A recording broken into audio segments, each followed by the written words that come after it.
और इसी बीच सीधे लिए चलते हैं आपको बरेली, जहां पर IVRI का दीक्षांत समारोह आयोजित किया जा रहा है। राष्ट्रपति द्रौपदी मुर्मू संबोधित कर रही हैं।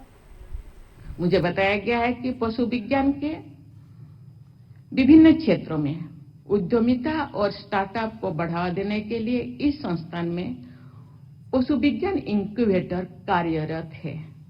आपको इस सुविधा का लाभ लेते हुए अपने उद्यम स्थापित करने चाहिए। इससे आप न केवल जरूरतमंदों को रोजगार दे पाएंगे, बल्कि देश की अर्थव्यवस्था में भी योगदान कर पाएंगे। विश्व भर के प्रतिष्ठित संस्थानों और उद्यमों में सेवारत यहाँ के पूर्व विद्यार्थियों भी इस कार्य में आपका मार्गदर्शन कर सकते हैं। देवियों और स्वजनों, आज दुनिया भर में वन हेल्थ की अवधारणा महत्व प्राप्त कर रही है। इस अवधारणा के अंतर्गत ये माना जाता है कि मानव, घरेलू तथा जंगली जानवर, वनस्पति और व्यापक पर्यावरण सभी एक दूसरे पर आश्रित है।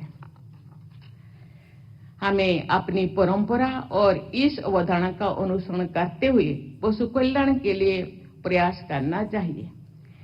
एक प्रमुख पशु चिकित्सा संस्थानों के रूप में इंडियन वेटनरी रिसर्च इंस्टीट्यूट इस क्षेत्र में विशेष रूप से जूनोटिक बीमारियां की रोकथाम और नियंत्रण में महत्वपूर्ण भूमिका निभा सकता है। ईश्वर ने मनुष्य को जो सोचने समझने की शक्ति दी है, उसका उपयोग सभी जीव जंतुओं के कल्याण के लिए किया जाना चाहिए।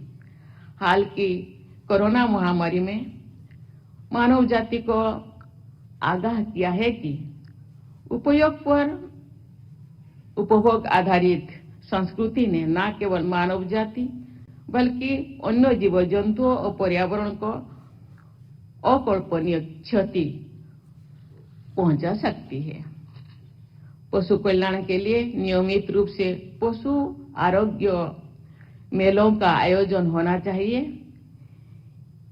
इन मेलों के तहत गांव-गांव में कैंप, लगातार पशुओं की चिकित्सा होने पर पशुओं के साथ साथ समाज भी स्वस्थ रहेगा।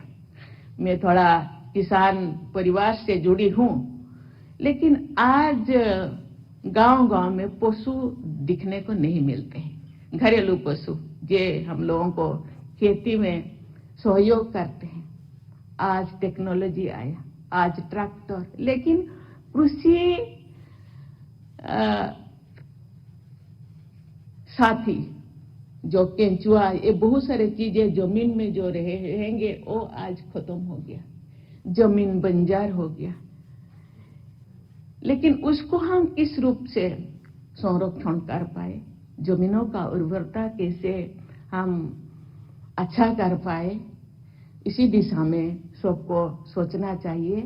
एक किसानों को भी और वैज्ञानिकों को भी, चिकित्सकों को, जनसाधारण को इसी दिशा में हमको सोचना चाहिए, क्योंकि पशु संपदा का संरक्षण, उनका विकास हम सबका कर्तव्य होना चाहिए।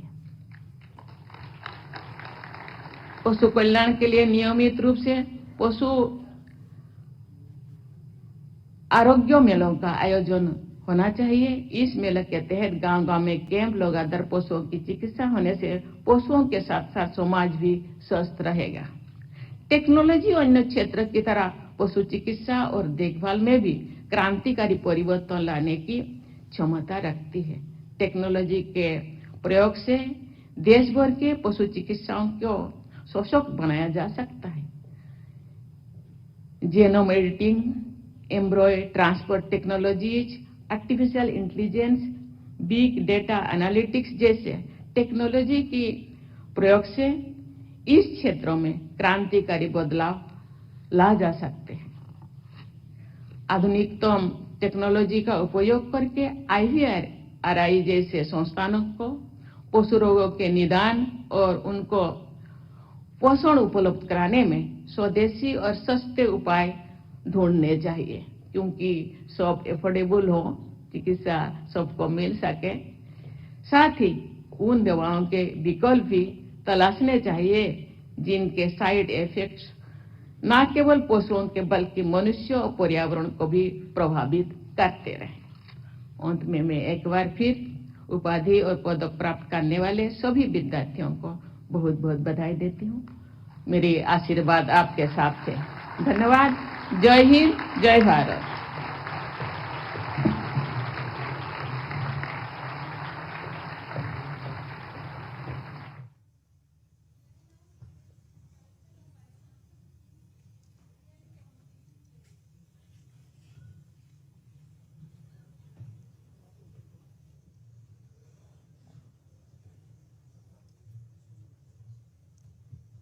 I declare 11th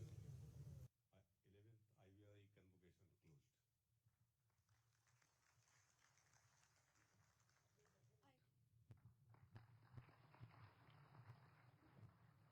I request everyone to please rise for the national anthem.